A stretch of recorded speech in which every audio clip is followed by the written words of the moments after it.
The IS-3 is a tank capable of many things. It's durable, powerful, and beautiful. It's a pleasant stop on the way to the IS-7. Many who have reached Tier 10 come back to the IS-3 and consider it their main tank. It can meet any challenge that World of Tanks gameplay can offer. It can bounce shots, maneuver boldly, and deliver powerful hits of its own. The IS-3 does it all. So if you play this tank, you'll never lose, right? No, it can't win by itself. To get the most out of the IS-3, you have to truly master it.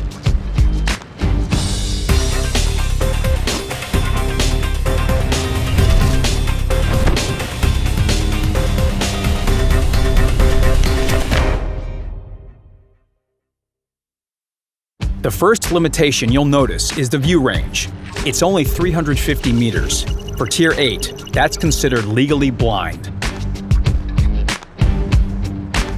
German, American, French, Chinese, British, and Japanese vehicles can shoot at the IS-3 and get away with it, but that doesn't mean that you should mount coated optics. Learn to fight a different way. If you're brawling, who cares about view range? And the IS-3 can close in on its target rapidly. It's got 14 horsepower per ton and a maximum speed of 38 kilometers per hour. The IS-3 accelerates so fast that even some medium tanks start looking around nervously. And some will even end up eating dust behind its tracks. Of course, it can't fly like a French heavy tank, but this isn't a racing game. When the French tank speeds off, it's usually to look for a covered spot it can shoot from without getting its thin armor dirty. Shade and sea view are highly preferable. When the IS-3 drives, it's heading right into the thick of the action, and it likes to get dirty. This tank has decent speed, and it needs it, to carry its gun as close to the enemy as possible. The IS-3 has trouble fighting from distance, and not just because of its low view range. You can blame it on Soviet tradition. The IS-3 has an aiming circle as big as the Russian soul. It gets even wider when you accelerate. And the IS-3's aim time is so long that the AMX 5100 can shoot twice while that reticle is shrinking. Accuracy is below average amongst Tier 8 heavy tanks.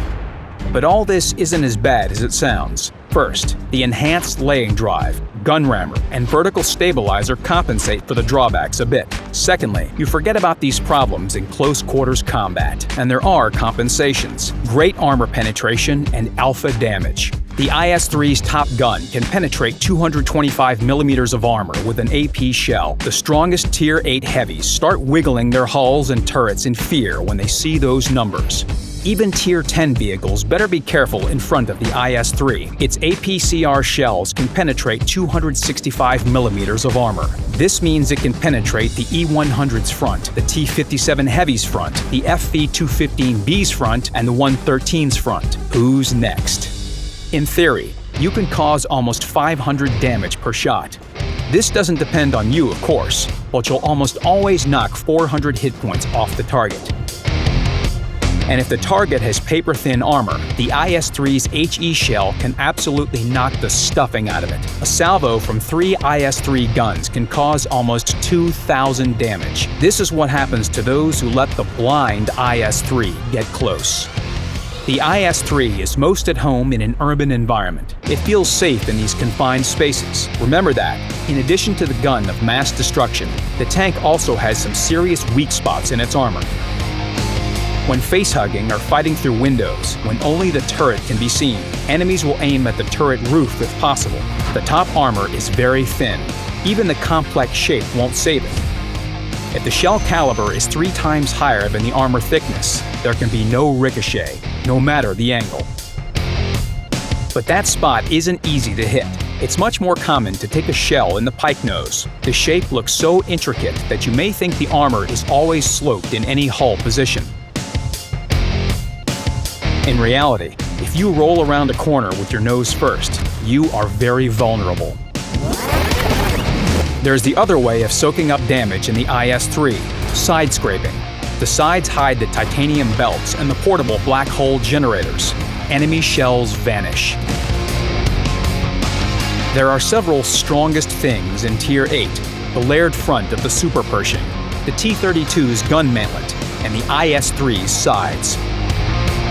And the ISU-152 is the destroyer of the strongest Tier 8 things. Let's see who wins.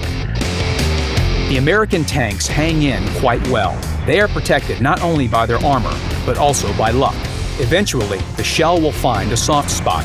The IS-3 hasn't been penetrated so far either. Let's speed up the process.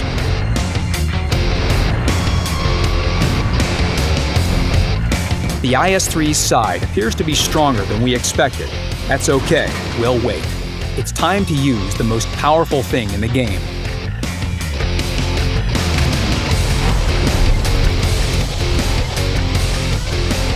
And now the icing on the cake. Although the IS-3 can't be penetrated in that kind of hull position, it can't respond. This move is called reverse side-scraping. The front-mounted turret becomes an advantage. While the enemy blasts away ineffectively, you can coolly take aim. This way, the IS-3 becomes both a shield and a sword. It strikes its enemy without taking damage. The IS-3 is effective on any map. It has speed, armor, and high damage, and everything works together. Some call it the most versatile tank in the game, and that's why it's so popular in random battles, in esports, and on the global map. The IS-3, truly irreplaceable.